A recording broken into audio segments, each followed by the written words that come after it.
Hi, everybody. Welcome to Chapter 5 in your text, where we will be talking about standardized tests.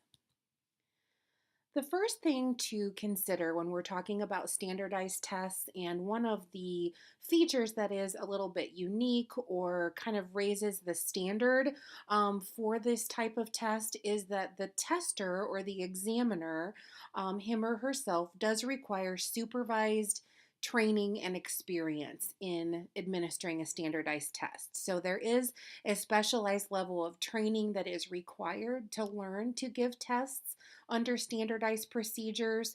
So, in contradiction to classroom based or more informal assessments, these standardized tests do require individuals to receive some specialized training before they are considered competent test administrators. Typically, when we are talking about people who are qualified to give these types of tests, we're talking about professionals such as teachers, educational intervention specialists, school psychologists, clinical psychologists, people who have had experience typically at the university or even graduate university level, where they have been able to work with an experienced examiner and receive multiple supervised practice opportunities where they can receive feedback and get correction in their test administration skills. And it's important that you only administer tests that you are qualified to give, tests that you have received this level of supervised experience and training. One feature that is unique about cognitive or IQ tests, as opposed to achievement tests or tests that may evaluate for other areas of behavior, is that they must be administered specifically by a licensed psychologist or a licensed school psychologist. So there may be other professionals in a school setting, such as intervention specialists or tutors, who have received an appropriate level of training to administer standardized achievement tests. But in a school setting, the administration of cognitive or IQ tests would be limited to the school psychologist or a clinical psychologist if the district would have a relationship with that type of provider. Excuse me, some considerations for the testing environment when we are administering tests under standardized procedures. We must really ensure that we really have an environment that's very conducive of the child's best performance. So we obviously want to conduct the evaluation in a quiet environment that's free from distraction. And distractions can be visually distracting. If there's a lot of clutter going on in the classroom or the office environment, maybe there are a lot of people walking by or things going on outside of a window. So kids can be distracted and disrupted by visual stimuli as well as loud noises, or just an uncomfortable environment if it's super hot or really cold. We just want to make the environment as comfortable and free from distractions as possible. We want to avoid interruptions at all costs, so you'll often see school psychologists or intervention specialists hang a stop sign or some other testing notification outside the area where they're testing, because some of the tests that we will work through are timed or just require a high level of attention for the child. And if there's an interruption in the middle of that, it can spoil or invalidate the test results. It's important that you watch the student for signals of distress, signals that they might need to have a break. Standardized testing can be anxiety provoking, and it can be a difficult performance situation for students, whether we're talking about a standardized test like the AIR tests or end of course exams that students take on a statewide level, or we're working with the student one on one, giving something like the Wyatt. It can be stressful for students. So, really watch the student for signals, both things just anecdotally, like academic tasks that might be difficult for them, that it's important for you to notice and pay attention to in terms of being able to really interpret your test results well, and also signs of distress that might indicate the child needs a break or you need to temporarily discontinue discontinue testing. Also, the examiner and examinee seating arrangement. So, this is often specified in the directions of the test, the way that you need to sit in relation to the student so that they can see the testing materials. So, make sure that you refer to the standardized procedures that you are following when administering this type of test because they often are so specific that they do even spell out how the materials and seating arrangements should be made. You want to make sure that your testing materials are organized, that you're familiar with the testing manual, the testing stimulus items that you're going to be presenting to the student. You really don't want to be fumbling around and confused about how those work or what sequence things go in. So you want to make sure that you're organized and that you know what you're supposed to do and kind of have a flow going in terms of your arrangement of things and ability to proceed through the testing materials fluidly. The notion of establishing rapport with students is technically defined in your text as preparing a student psychologically for testing. This is really just about getting to know the student, breaking the ice, introducing yourself. You might want to play a game or allow them to use like a sensory item like Play Doh or a fidget toy or just something where they can gain comfort and familiarity with yourself and the testing environment. Put them at ease, make them feel comfortable. It's always great to offer to answer any questions that the student has about the experience and just kind of prepare them a little bit for what's going to happen. Um, so that they know what's expected and what will be going on during your work together during the testing. When explaining testing to students, I usually personally choose to present the testing session to the child as an opportunity to work together. I specifically don't focus only on playing, like in describing the testing activities purely as games or as puzzles or as fun things, because while there are certain aspects of the tests that are fun for kids, I really want them to know that this is a session where we're working and we are going to have a good time, but there is an emphasis on work and focus and diligence during the testing as well. You want to give a general description for the child for the activities that will take place. So sometimes I will say to kids things like, we're going to be checking your math skills today, or we're going to be taking a look at how you're doing with reading or math or writing, or I'm going to be finding out more about how you solve problems or more about the way that you learn. Or I'm going to find out more information about how I can help you or about how your teacher can help you. So trying to, describe to them what's going to happen, why you're completing this assessment in a way that makes sense to them and is developmentally and age appropriate for the child that you're working with. It's important to avoid the use of words that might be anxiety provoking or that might be confusing or result in some type of fear or miscommunication for the student. So typically we try and avoid words like testing or examination. Sometimes that can be sort of intimidating to students or it can confuse them with medical procedures and they can be worried that they're about to experience something like that. I always try and reassure students that the results that we gain during individual achievement testing or standardized testing that we do together are not for a grade, and that I'm gathering information about their skills and about their performance in an effort to learn more about their needs rather than to grade them or evaluate their performance for any type of academic reason. For older students, I do definitely incorporate an explanation of the fact that the testing is related to their IEP and just try to educate them as best as possible of, why evaluation and how evaluation is important in the development of their specialized goals and objectives on their IEP. So, when we actually get into administering standardized tests, one of the most important things is that we follow all of the instructions in the examiner's manual.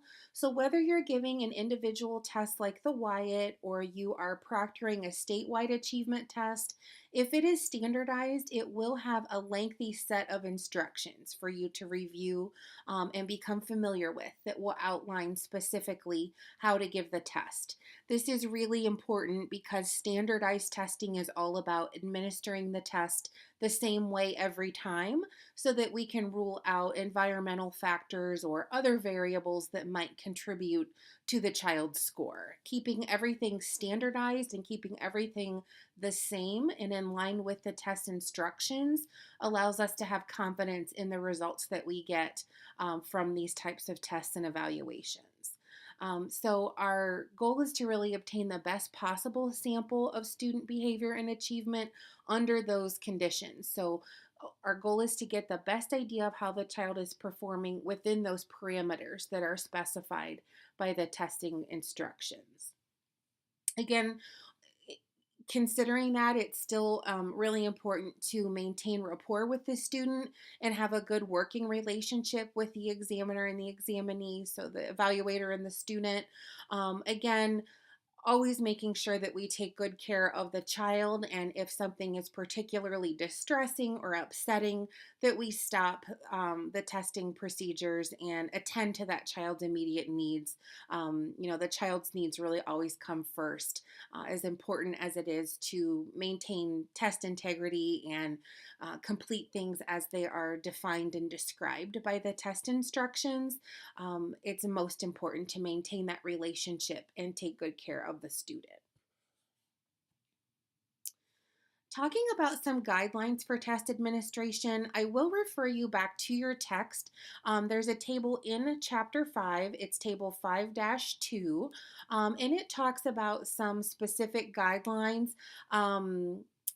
About things that are allowable or that are permitted during different tests.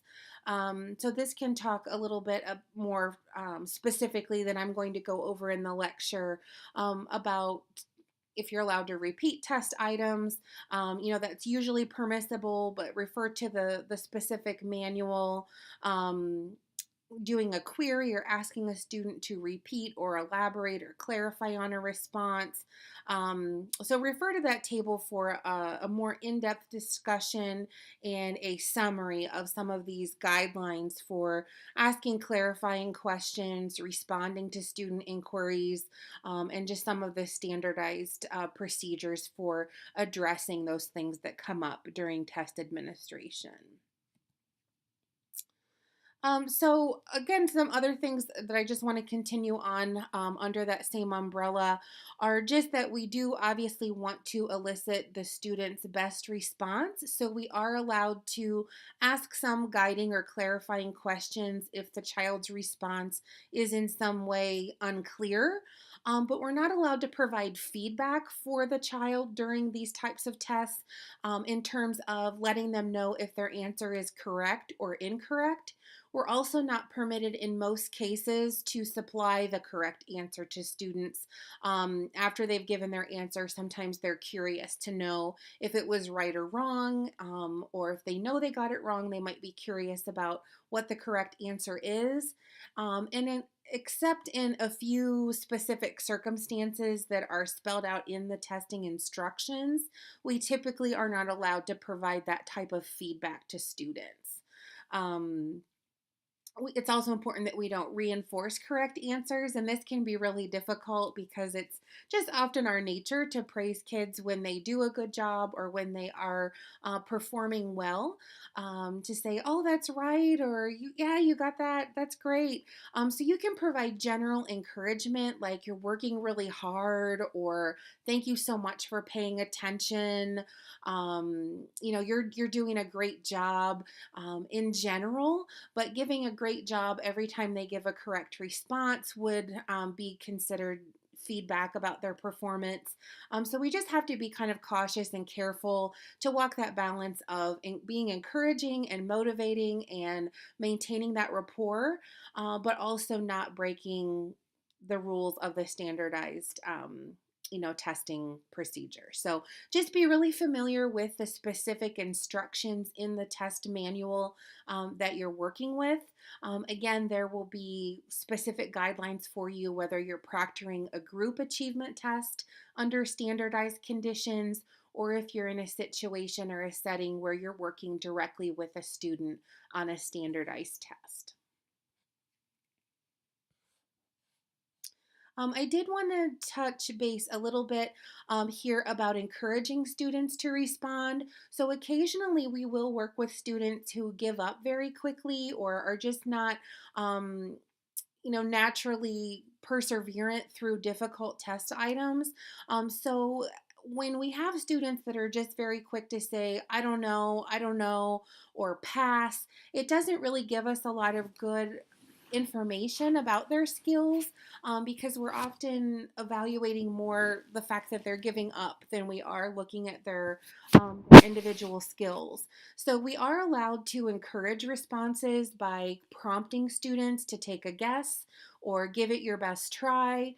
So in some circumstances there are specific wording that you have to use, but in many cases it is permissible to encourage a response by asking the child to take a guess or think about that again or give it a try.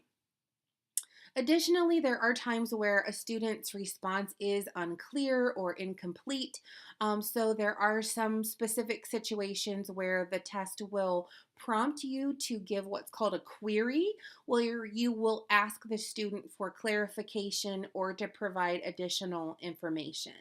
When we go over the test administration procedures for the the Wyatt has a lot of specific responses that require you to ask the child for more information, and those are noted through the testing instructions. So you'll get an opportunity to see what that looks like in the context of the Wyatt when we go through that.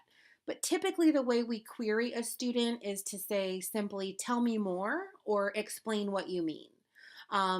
So we'll talk about that again when we go over the Wyatt more specifically, but just so that you know, we are allowed and in some cases required to ask the student for clarification or to ask them to expand on their answers a little bit more. So another concept of standardized test administration is the concept of coaching. So coaching is never permitted on a standardized test. We do a lot of coaching, a lot of encouragement in the classroom setting, and it might be appropriate and might be really useful, even if we're doing more of an informal type of assessment. But coaching is never permitted on a standardized test. So this is different from just encouraging or questioning, and it would be considered to invalidate the test results. So this would be where you would say things to a student like, remember when we talked about such and such in class? Giving hints, giving clues, anything that goes beyond just encouraging them to try their hardest, to explain their answer more fully or tell me more about something. These would be, again, hints, tips, clues. And this can be one of the reasons why it's difficult to test children that you know well or that you are actually functioning as their instructor or their intervention specialist. It can be really difficult to test a child and know that they know more about something and be limited so significantly in the ways that you can elicit responses. So, in that regard, sometimes it is easier to test students when you are a little bit more unfamiliar with them. It can make it a little easier to avoid, coaching and eliciting, an inflated result of their achievement. So some administration items are timed on tests, especially different subtests that measure things like fluency, so like reading fluency or math fluency. We also measure a child's processing speed. So these are really important areas to make sure that there's not an interruption or a distraction, because having that happen during a time-sensitive subtest will certainly invalidate the results in that circumstance. In these areas, we use a timer or a stopwatch so that we're very accurate in our recording the students' time within the students' responses within the allotted amount of time. And again, just super, super important to make sure that you have the child's attention and they're not distracted or somebody doesn't walk in and interrupt the test session during this time. Sometimes these things are unavoidable, like if an announcement comes on the loudspeaker or a fire drill happens. So certainly it does occur, but really want to take all of our best steps to avoid that when possible.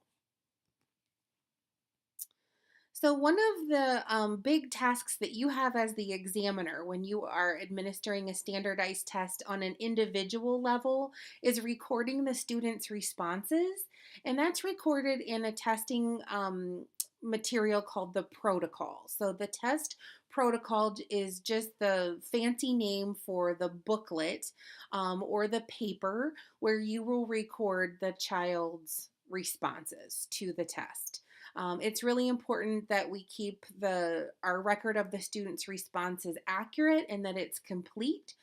It's helpful to make any notations of behaviors that you observe or responses that the student gives, beyond what might be listed there in the booklet. If they really kind of veer off and give a very unique response, it's important to record that so that we have that in the child's record. These records do become part of the child's educational record as a whole, and they are subject to all the rules and regulations that we have for families and privacy and educational rights on a federal level. So it's important that you wouldn't write anything that you wouldn't want a parent or anyone else to read.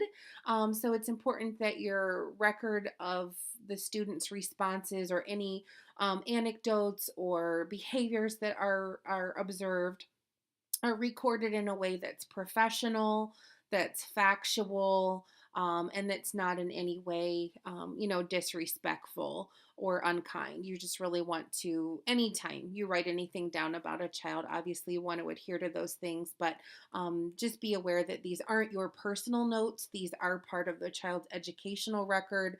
Um, and they will go in the student's permanent educational file.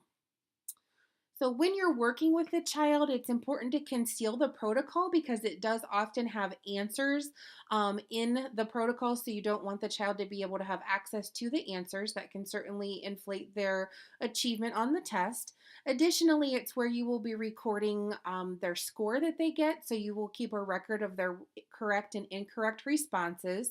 So allowing the child access to seeing that test protocol would be another version of providing them with feedback about their performance. So we really want to conceal the test protocol so that they're not getting answers and that they're not getting feedback about their performance.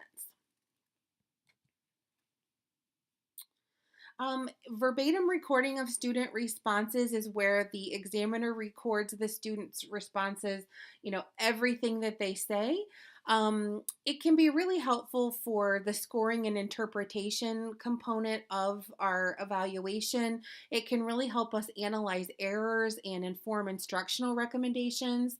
So we will get a standardized score, obviously, when we administer a standardized test. But beyond that, our recording of the students' responses, our observations, our notes can really give us information above and beyond just the score.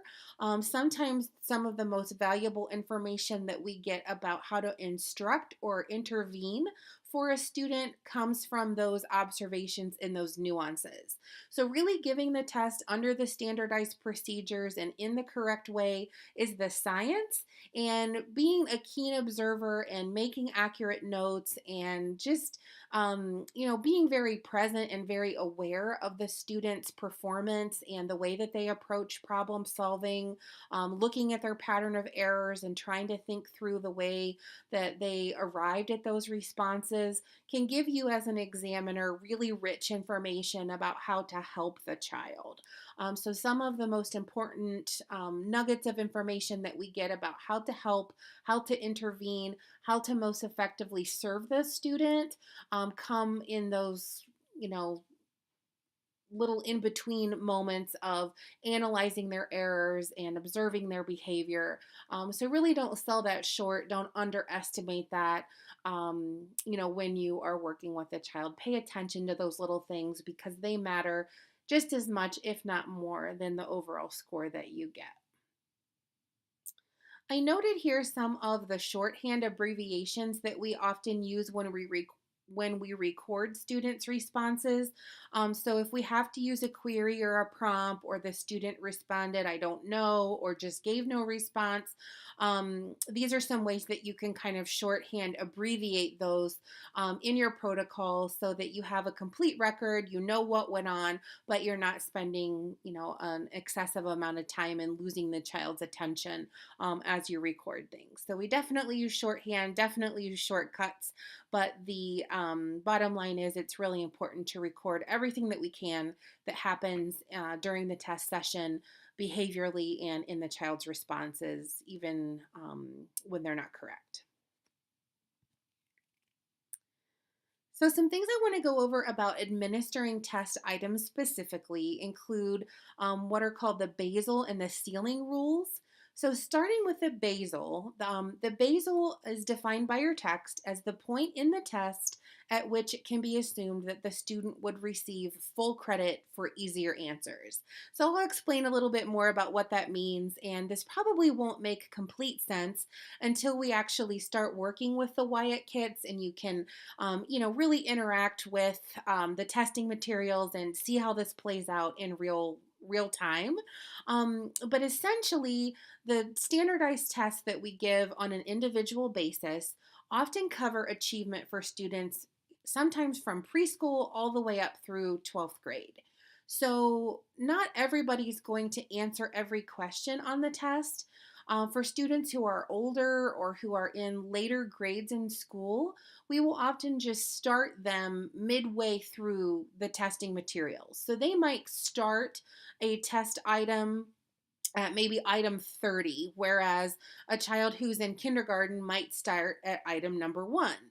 So this really saves time and makes administering the test more efficient. So it's basically just kind of a staggered start for students who are in later grades so that we can use one test to administer to a variety of different ages and ability levels of children, but we will start them at different points depending on their grade. The older they are, the later in school that they are, the later in the test they would begin. However, we want to make sure that they, in fact, we haven't missed skills that they might be lacking by starting them later in the test. So if we start them at item number 30 on a math test, we want to make sure that we establish a basal or kind of a baseline level of achievement or of skill. And we do that by making sure that the child answers a specific number of consecutive items correctly before we move on. So if we start at item 30 and the child gets items 30 through 34 correct, the specific number that you have to achieve to reach the basal, like the specific number of items a child has to answer correct, will vary from test to test. So it's important just to pay attention to what the basal is. But basically, that's going to specify a number of items a child has to get correct. So if they got, in this example, say the basal is 4, if they got items 30, 31, 32, 33, and 34 correct, we would be able to give them credit or give them points for all the items between item 1 and item 29 that they didn't necessarily answer those questions, but we would award those points. Those points would go into their score. I know it can sound a little bit confusing and will hopefully iron out any fogginess when we actually work with the Wyatt protocol and we go over scoring. But just basically so that you know that this is the point where it can be assumed if we start the child here and they get a specified number of items correct, that they have all the requisite skills that had come prior to that in the testing. So just be aware that that's the general spirit of the basal rule, and you will get more instruction and hopefully more clarity on what that means when we work with the test directly. So I mentioned that a student has to get a specified number of items correct to establish that basal, but they don't always make it the first attempt. So in our example of starting the child at item 30 and them needing to get 4 items correct in a row to establish the basal, if they would make an error in those first 4 items that you administer, that would be an indicator that we haven't established their baseline level of skill. And to accommodate for that, we would administer preceding items in reverse order until we establish that basal. So in this example that we're working with, if the child made an error, maybe we started at item 30 and they got items 30 and 31 correct, and they made an error at 32, we would need to go backwards in our administration and go back and administer item 29, 28, and so on until we establish that they've gotten 4 items correct in consecutive order. So, again, I know that might be a little bit murky right now since we haven't worked with it directly, but this just allows us to kind of work backwards if our first attempt at establishing their baseline level of performance was not effective. We would just work backwards. I often get a lot of questions from students about, so if we have to reverse, where do we go from there? So the answer to that question is that we wouldn't re-administer any items that we've already given. So in this example that we're working with, if we had to go backwards and maybe back up from item 30 to 26 to establish our basal, we would jump back down to item, say 32, 33, or wherever we had left off. So you're never going to give the same test item more than once, but you may have to jump back and forth a little bit in the protocol to establish that basal before you can move on. I've talked a little bit about making observations and test behavior and just being aware of the child, and how they're thinking and feeling and reasoning during this evaluation. And one of the things that can really help you be good at that and give you kind of time and space mentally to really pay attention to the child, is to be really familiar with the testing materials and the administration procedures and the rules, and just gain a lot of fluency with administering the test. So the more that you give it, the more familiar you will become. And gaining that fluency with the testing procedures themselves really allows you to focus a lot more on observing the student, paying attention to their approach to task, analyzing their errors, and just being really present and observant of the student versus when you're a new examiner, a lot of your mental energy is wrapped up in just getting the tests right. So, this is one of the big reasons why it's so important to have so many opportunities to practice test administration before you are considered an efficient, effective examiner and would be able to go out on your own and examine and perform standardized tests or examinations independently. So it does take a lot of practice, and one of the reasons why that's so important is so you're very good, very familiar with the test procedures themselves, and can really observe the child's, activity level, attention to task, their need for reassurance, where they might feel insecure, do they tend to give up easily, and all of those things are hints and clues and behaviors that tell us a lot about the child's skills, about their needs, about their strengths, and are things that we can really use to bolster our recommendations and our understanding of the child's needs for intervention. So, moving on and talking a little bit about scoring. So, administering the test is one thing, and then we have to score and interpret the results. So, the students' responses on standardized tests are converted into standardized test scores. So, remember, those standardized scores are scores that help us understand a child's functioning or achievement in the context of how that child did relative to the normative sample. So, standardized tests give us great information about how a child is achieving relative to his or her peers. It really lets us know where they fall on that distribution of typical children their age.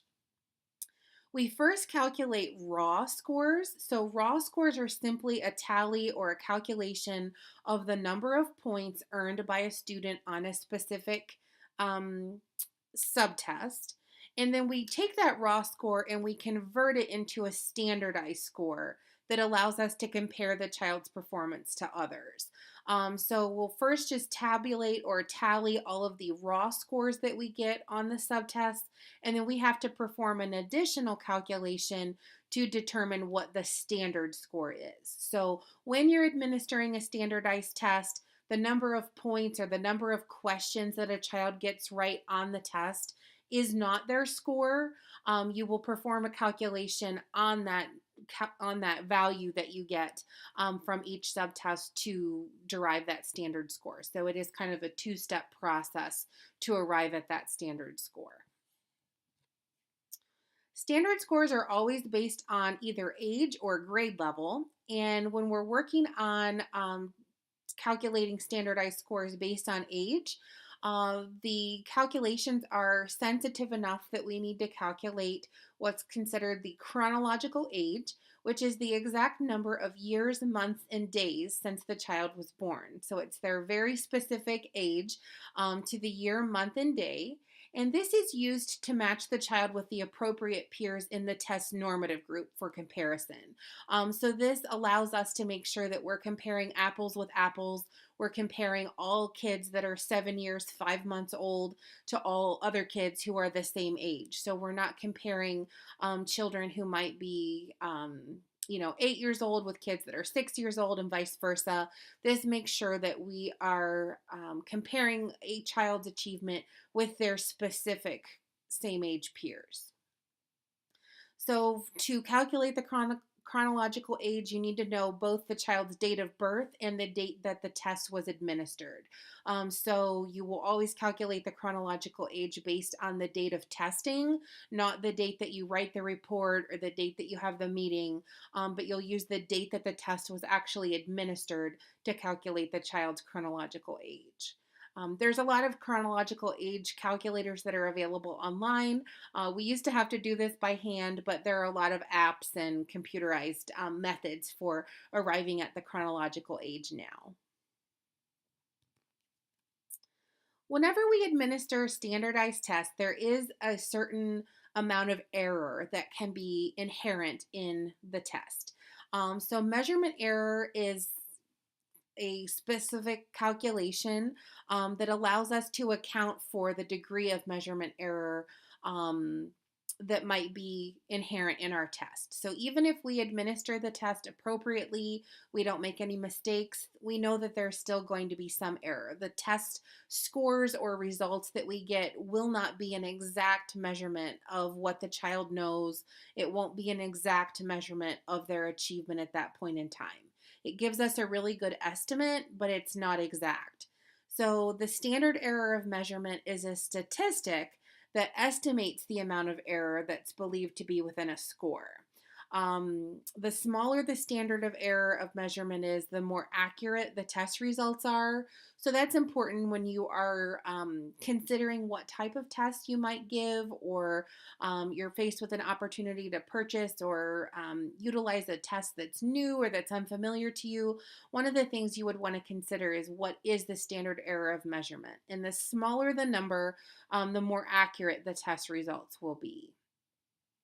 So standard error of measurement is reported on our reports or on our scores in terms of what's called a confidence interval. So the confidence interval takes into account the standard error of measurement, and it gives us a range of scores that are believed to encompass the child's true score. Again, this is an area that might be a little bit murky or confusing, but we will go over this again in real time when we talk about administering and scoring the Wyatt. That's another reason that I like to incorporate that project in the semester, is to give you an opportunity to see what these types of things look like for real and how they play out with a real test. So just kind of bear with me here if this is a little bit murky or confusing. There will be other examples and other opportunities for you to get some clarity on this in the context of an actual test. But just for now, know that standard error of measurement is a statistic that seeks to calculate how much error might be in a student's score. And we use that standard error of measurement to generate a confidence interval. And that is a range of scores that is believed to encompass the child's true score. So, for example, if a child would earn a standard score of 95 on a test, and the test tells us that the confidence interval is plus or minus 3, we would know that the child's true score would fall somewhere between a standard score of 92 and a standard score of 98. Um, Again, more to come on confidence intervals when we go over the Wyatt, but this is an introduction to the concept of measurement error and confidence interval. Again, I'll refer you to your text for a more in-depth explanation and additional examples of measurement error and confidence intervals. They do a nice job in the text going over this. So I think the more you can read and familiarize yourself with the concepts, the more sense it will make when we actually get into our work with the Wyatt test kits and some real scores to interpret and consider.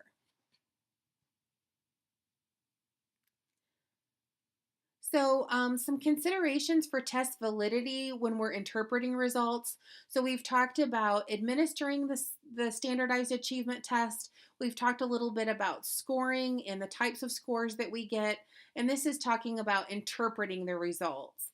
So, some of the things that can affect the validity of the results that we get during standardized tests are the rapport between the student and the examiner. Sometimes it's just really difficult, despite our best efforts, to get a good rapport with the student. So if we're not able to establish a good rapport, if the child is oppositional or uncooperative or fearful. So, if there's something about the rapport between the examiner and the student, that can be an issue that might affect the validity of the testing results that we get during an evaluation.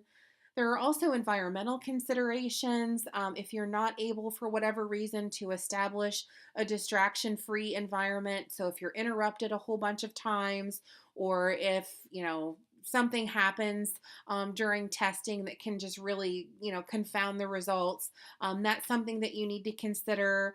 The student's behavior, so maybe they're really off task, maybe they're really inattentive, maybe you get through the test, but they require a break every 5 minutes or 10 minutes, or they require a reinforcement system. So they require you to specify how long they need to work or how many subtests they need to complete, and then you give them a reward. That's something that's good to know. So, really, it's important to report out and consider all of these types of variables when you are considering whether or not you got a valid test result on your standardized achievement test. And if any of these things are at play, or if you have concerns or questions about any of these, it would be considered appropriate and necessary to report that out in your summary of the child's test scores in their performance, so that anyone who's interpreting or considering the results can do so with a lens of knowing that there were issues regarding any of these 3 points. And we will go over this notion of the normal distribution and more specifically about interpreting test results and performance. But I did just want to make you aware here of this bell curve, also referred to as the normal distribution. But this is talking about the mean level of performance here. The mean of all standard scores is 100, and scores between the range of 85 and 115 would be considered to fall within the average range of achievement. So I just want to introduce you to this notion of standard scores. They all have a mean of 100. They have a standard deviation of 15. Again, we'll talk a lot more specifically about what this means. We will be using the results that we get from the Wyatt, as well as some supplemental case study data, and spending a lot of time this semester really interpreting and understanding what these standardized test results mean. But I did just want to provide an introduction to the normal distribution and give you an idea of the fact that we administer standardized tests to get that score and consider the child's achievement in this context. So thanks for playing along. This concludes chapter 5 and our introduction to standardized tests. Again, hopefully a lot more will make sense when we actually interact with a standardized test later in the semester. But I think this is a good introduction and gives you a context or a framework for what we will be learning and addressing here in the next couple of weeks.